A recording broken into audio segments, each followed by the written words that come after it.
Good morning and जय हिंद बच्चों मैं अजय कुमार वाराणसी उत्तर प्रदेश से आपके अपने चैनल नव शिक्षण पर स्वागत करता हूं। बच्चों आपको पता है मैं आपको एनएमएस की तैयारी करवाता हूं, national means cum merit scholarship, जिसे हिंदी में राष्ट्रीय आईएम योग्यता आधारित छात्रवृत्ति परीक्षा कहते हैं। मैं हरियाणा की इनोवेटिव टीचर सुनीता मैम का थैंक यू कहना चाहता हूं, जो कि government senior school Mirzapur block Thanesar Kurukshetra में पोस्टेड हैं, कि उन्होंने ये पेपर मुझे उपलब्ध कराया। Thank you. इंग्लिश मीडियम के बच्चे हैं, they can read the questions in English है, ठीक है। और मैं इंग्लिश में भी क्वेश्चंस को पढ़ूंगा, ठीक है, तो उनको उन बच्चों को दिक्कत नहीं होगी। दूसरी बात मैं बताना चाहता हूं बच्चों, मैं श्रेष्ठ एग्जाम की भी तैयारी करवा रहा हूं। श्रेष्ठ एग्जाम केवल शेड्यूल कास्ट के जो बच्चे हैं, यानी कि अनुसूचित जाति के बच्चे हैं, वही दे सकते हैं। ये केंद्र सरकार की योजना है बच्चों, और अभी नई स्कीम आई है। इसमें बेहतरीन जो अंग्रेजी माध्यम स्कूल हैं उनमें सरकार बच्चों का एडमिशन कराती है और बच्चे कक्षा 9 से कक्षा 12 तक पढ़ते हैं। तो इसका ऑलरेडी ये देखिए जो पेपर है बच्चों, ओरिजिनल पेपर है, ठीक है। ये है आपका हरियाणा राज्य का। तो ये मत सोचिएगा कि आपके राज्य में काम नहीं आएगा। देखिए मैंने कई क्वेश्चंस बताए थे जो कि हरियाणा राज्य में हूबहू आए हैं।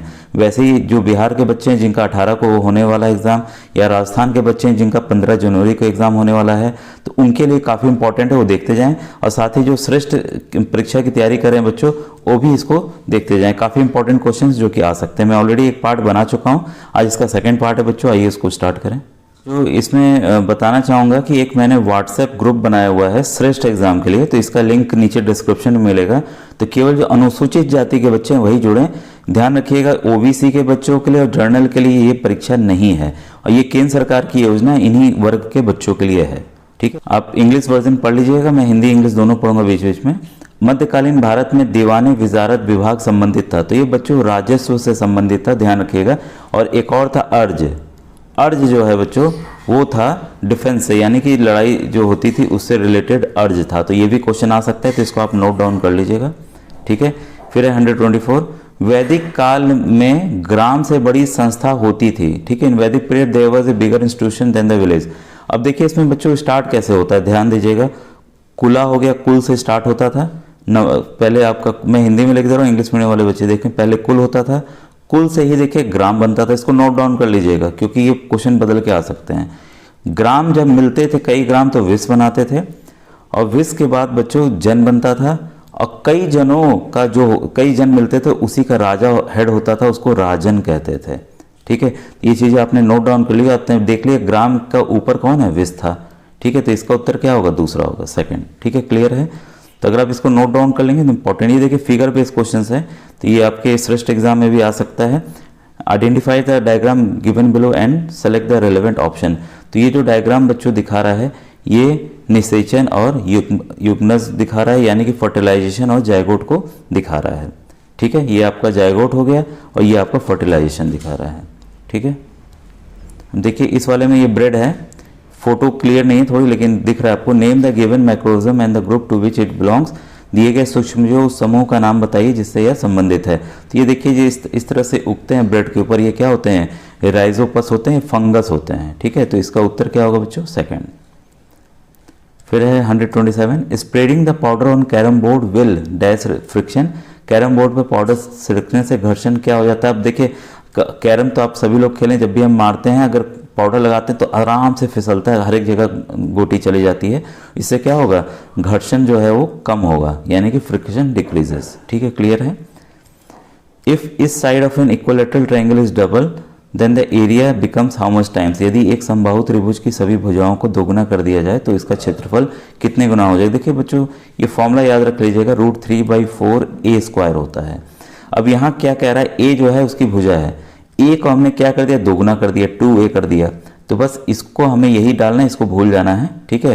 तो 2a को हम यहाँ डाल दिए, भुजा के स्थान पे कर दिए, तो ये कितना हो गया, इसका वर्ग कर लीजिए, स्क्वायर कर लीजिए, 4a²। तो कितना हो गया, 4 गुना हो गया कि नहीं पूरे का। तो इसका उत्तर क्या होगा आपका 128 का चौथा, ठीक है। इसके बाद है 129। अब ये थोड़ा सा बच्चों क्लियर नहीं है तो मैं पढ़ दे रहा हूँ, आप देख लीजिएगा।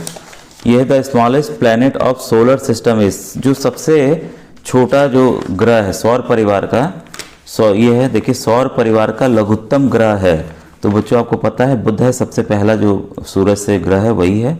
ये भी थोड़ा क्लियर नहीं, मैं पढ़ दे रहा हूँ। फर्श की टाइलें, रसोई बर्तन और कपड़े बनाने के लिए इस्तेमाल किया जाने वाला एक प्लास्टिक जो आग का प्रतिरोध करता है। Plastic use for making floor tiles, kitchenware and fabric which resist fire is melamine. काफ़ी बार मैंने बताया है, तो जो बच्चे तैयारी करते हैं वीडियो से वो जान रहे होंगे कि हाँ इसका मेलामाइन उत्तर है। फिर इस वाले से ये भी थोड़ा सवाल क्लियर नहीं, मैं लिख दे रहा हूँ। -1 है बच्चों, ठीक है। फिर बिंदी है, मतलब मल्टीप्लाई हो रहा है, -1, इसका मान पूछ रहा है। माइनस माइनस प्लस हो जाएगा, एक को एक के साथ, क्योंकि स्क्वायर रूट ऑफ 1 क्या होता है, 1 ही होता है, ठीक है। तो ये क्या हो जाएगा, +1 आएगा। तो इसका उत्तर क्या होगा, सेकंड +1 उत्तर होगा। अब बाकी ऑप्शंस में -1 है तो उत्तर नहीं होगा। अब देखिए सिंपल एक गुणा, which of the following is the value of, इसका मान क्या होगा, 0.1 गुणे 51.7। कुछ नहीं बच्चों, ये देखिए इसको दशमलव हटाए तो नीचे 10 आ गया है, दशमलव क्या होगा, एक स्थान और खिसक जाएगा इधर, ठीक है। तो 5.17 इसका उत्तर आएगा, यानी कि चौथा, ठीक है। क्लियर है, सिंपल था। अब ये देखिए एनसीईआरटी की ही किताब का है, दिया गया चित्र विकल्पों में से दिए गए किस सिद्धांत को ऊंची से दर्शाता है। बच्चों सिद्धांत ये है कि पानी का देखिए अपना ग्रेविटी बेशक काम कर रही है, लेकिन जब तक आप हवा का प्रेशर नहीं रहेगा तब तक ये पानी नहीं गिरेगा, ठीक है। इकाई क्षेत्रफल के वायु स्तंभ पर लगने वाला गुरुत्व बल वायुमंडलीय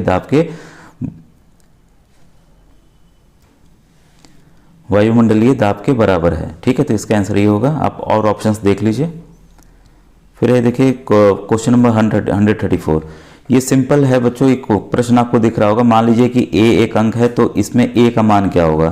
तो देखिए 31a को हम कैसे लिख सकते हैं, 310 प्लस a लिख देंगे। वैसे ही 1a3 को कैसे लिखेंगे, 100 प्लस दहाई के स्थान पे है तो 10a प्लस 3। अब इसको हमें जोड़ लेना, क्योंकि ये बराबर है कि इसके 501 के, यही सवाल है बच्चों, ठीक है। सवाल देखिए लिख दे रहा हूँ, जिसको नहीं दिख रहा होगा, 31a प्लस 1a3 बराबर 501। इसमें a का मान हमें निकालना है, ठीक है। अब देखिए अंकों को आपस में जोड़ दिए, 410 और ये 413, और a को जोड़ दिए 10a और 1a कितना हो गया, 11a बराबर 501। अब 501 में से 413 को घटा दीजिए, 413 को, तो 11a बराबर कितना हो जाएगा आपका। इसको हम घटाते हैं तो 413, तो 11 में से 3 गया 8 और ये 8, 88, ठीक है। और a बराबर क्या होगा, बस इसको हम डिवाइड कर देंगे 11 से, 11 बन जाए 11, 11 8 जा, तो कितना है आंसर आपका a। तो इसका आंसर क्या होगा, ऑप्शन नंबर 1, ठीक है। क्लियर है, कैसे हल करेंगे। अब देखिए question 35, friction produces heat, this principle can be proved by which of the following. घर्षण से उष्मा उत्पन्न होती है, इस सिद्धांत को निम्न में से किस क्रियाकलाप के द्वारा सिद्ध किया जा सकता है। हाथों को आपस में रगड़ने से उष्मा उत्पन्न होती है, सही बात है, फ्रिक्शन की वजह से है, ये पहला सही है। माचिस की तीली को माचिस के खुरदरे सिरे पर रगड़ने से जो जल उठती है, तो ये भी देखिए फ्रिक्शन पे ही है। तीसरा देखें, विद्युत मिक्सचर को कुछ मिनट पर चलाने पर इसका जार गर्म हो जाता है, ये भी बच्चों फ्रिक्शन की वजह से है। तो क्या है, उपयुक्त सभी क्रियाकलापों द्वारा घर्षण से उष्मा उत्पन्न होती है, सिद्धांत को सिद्ध किया जा सकता है। तो ये बच्चों ये आंसर था, ऑल ऑफ द ऑप्शंस, ये वाला ऑप्शन सही है। इंग्लिश मीडियम वाले बच्चे पढ़ लिए होंगे। अब देखिए ये सिंपल है कि इसका घन निकालना है इसका, तो हमें क्या करना है, इसको पहले हल कर लीजिए, ठीक है। कितना आया, 3 - 1 कितना आया, 2/3। इसी का हमें क्या निकालना है, क्यूब निकालना है। तो क्यूब निकाल दीजिए भाई, आपस में संख्याओं को गुणा कर दीजिए 3 बार, ठीक है। तो कितना आया, 8/27, 3 3 3 9 9 3 27। कौन सा उत्तर है आपका, 3 वाला सही है। अब देखिए correct value of to the 10th place, दशांश स्थान पर 13.572 का सही मान है। तो बच्चों ये देखिए, ये जब भी ये वाली जो संख्या है 100 वाली 5 के ऊपर होगी तो अगली संख्या आ जाएगी। तो हम देख रहे हैं 5 के बाद 7 है, तो क्या हो जाएगी, 5 के बाद 6 आ जाएगा। तो ये इसका नियम है, ये मैंने बेसिक वीडियोस बनाए हुए हैं, तो चैनल की प्लेलिस्ट में जाके देख लीजिए कि उत्तर कौन सा ऑप्शन है, चौथा सही है, ठीक है। अब देखिए 138, the factor of x y z r. तो जब ये फैक्टर ये आपस में ही तीनों गुणा है तो क्या होंगे, एक्स भी होगा, वाई भी होगा, जेड भी होगा, तो ऑल ऑफ द एबो। इसके गुणक पूछ रहा है, ठीक है। तो गुणक सभी संख्याएं होंगी, एक्स वाई जेड की सभी संख्याएं, एक्स भी करेगा, वाई भी करेगा और 7 भी होगा, ठीक है।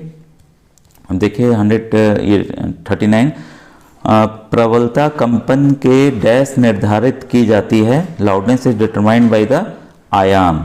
इसका उत्तर क्या है बच्चों, आयाम है, इंपॉर्टेंट है, ये भी एम्पलीट्यूड है, ठीक है। जो क्लियर नहीं है मैं बता दे रहा हूँ। Minimum possible interior angle in a regular polygon is, एक नियमित बहुभुज में सबसे छोटा संभावित आंतरिक कोण कौन सा होता है। देखिए सबसे छोटा संभावित जो पॉलीगन हो त्रिभुज हो सकता है, वो भी कौन सा हम त्रिभुज ले रहे हैं, समबाहु त्रिभुज ले रहे हैं, ठीक है। तो उसका आपको पता है 180 डिग्री होता है, कोण तीनों का, तो 3 साइड होते हैं तो एक इंटीरियर एंगल एक का ही देंगे हम, तो भाग कर दीजिए कितना आएगा 60 डिग्री, तो इसका उत्तर क्या होगा 60 डिग्री दूसरा वाला। ठीक है, क्लियर है कैसे होगा। अब देखिए 141, the thyroxine production required the presence of dash in water necessary to develop tadpole into adult. Tadpole को वयस्क मेढक में विकसित करने के लिए आवश्यक किसकी जरूरत होती है, पानी में उपस्थित। पता है बच्चों थायरोक्सिन हार्मोन किसके लिए काम करता है, हम लोगों में भी घेंगा रोग हो जाता है, ग्वाइटर हो जाता है, तो उसके लिए आयोडीन की आवश्यकता होती है। तो जो मादा में बदलता है टाइडपोल, इस प्रोसेस को मेटामॉर्फोसिस कहते हैं। ठीक है, तो इसको भी आप नोट डाउन कर लीजिएगा, ये भी आ सकता है, तो उसके लिए आयोडीन की ज़रूरत होती है। ठीक है, अब है what is the circle which connects all the vertices of A polygon called. उस वृत्त को क्या कहेंगे जो बहुभुज के सभी बाह्य किनारों को जोड़ता है, उसको क्या कहेंगे, परिवृत्त, यानी कि सर्कम सर्किल। ठीक है, क्लियर है। अब 143, ये जो कोण दिए हुए हैं इसका जोड़ बताना है, 100 degree plus 20 degree plus 5 degree कितना होगा, तो जोड़ लीजिए आपस में 125 डिग्री। तो उत्तर कौन सा है इसका बच्चों, पहला उत्तर सही है। ठीक है, अब देखिए ये वाला सिंपल एक नियम पे है। 7 किलो आलू की कीमत 42 रुपये है, तो 96 किलो में कितने किलो आलू आएंगे। सिंपल है, the cost of 7 kg of potato is 42, how many KGs of potato can be purchase from 96 rupees. ठीक है, अब देखिए 42 में कितना है, 7 किलो है, तो 96 में कितना होगा भाई, तो 7/42 गुणे 96। ठीक है, तो 7 1 7, 7 6 42, फिर 6 से काट दीजिए, 6 1 6, 6 6 36, 16 किलो, यानी कि चौथा ऑप्शन इसका सही है, 16 किलो 16 kg। अब देखिए question 145, the base of A prism is. बच्चों कोई भी बेस हो सकता है इसका, ठीक है, कोई भी आपका बेस हो सकता है। और प्रिज्म कितने तरह के होते हैं ये भी याद कर लीजिएगा, 4 तरह के प्रिज्म होते हैं और इसका बेस कोई भी हो सकता है इसमें से। ठीक है, एनी शेप, ये मतलब ये वाले नहीं है लेकिन कोई भी शेप हो सकता है, इसका उत्तर ये है। अब देखिए एकांश के पास 2 रुपए के 2 सिक्के हैं भाई, 2 रुपए के 2 सिक्के। ठीक है, और इसके बाद ये 5 रुपए के 1 सिक्के हैं, और 10 रुपए के 2 सिक्के हैं। तो एकांश को इस संयोजन में 3 सिक्कों का चयन करना चाहिए ताकि राशि अधिकतम हो। 3 सिक्का वो ले सकता है और वो सिक्के ले जो सबसे ज़्यादा हो। तो कौन सा होगा, देखिए हमें साफ साफ दिख रहा है कि 2 का लेंगे तो भाई फ़ायदा नहीं है, 2 10 का ले लेगा और 1 5 का ले लेगा, तो 3 हो गए कि नहीं हो गए। ठीक है, तो टोटल 25 रुपये हो गए, इससे ज़्यादा तो भाई 2 को मिला के होगा ही नहीं होगा। तो सिंपल है बच्चों, इसमें उत्तर दिया हुआ है 2 10 रुपीज़ एंड 1 5 रुपीज़ कॉइन, यानी 2 10 रुपये के तथा 1 5 रुपये का सिक्का। आसान सवाल था काफ़ी। अब देखिए ये वाला सवाल है 147, उस घनाभ का आयतन क्या होगा जिसकी लंबाई 8xy, चौड़ाई 3xy और ऊंचाई xy हो। तो आपको पता है कि घनाभ का वॉल्यूम ऑफ क्यूबाइड कैसे निकाला जाता है, संख्याओं को जो लंबाई गुणे ऊंचाई गुणे चौड़ाई को हम क्या करते हैं आपस में गुणा कर देते हैं। तो मैं क्या कर दे रहा हूँ, सबको आपस में गुणा कर दे रहा हूँ। 8 3 8 3 24, और x देखिए xy ये 3 बार हैं तो 3 बार इन पे क्यूब आ जाएगा। ठीक है, तो उत्तर कौन सा हुआ इसका, चौथा ऑप्शन सही है, 4th ऑप्शन इसका सही है, 24x³ y³। ठीक है, क्लियर हो बच्चों। अब देखिए ये भी एक नियम पे है, यदि मोटे कागज की 12 सीट का वजन 40 ग्राम है तो कितनी सीट का वजन 2500 ग्राम होगा। ठीक है, तो इसमें कुछ नहीं करना है, 40 ग्राम का 12 है तो 2500 का कितना होगा, वही एक नियम लगाना है।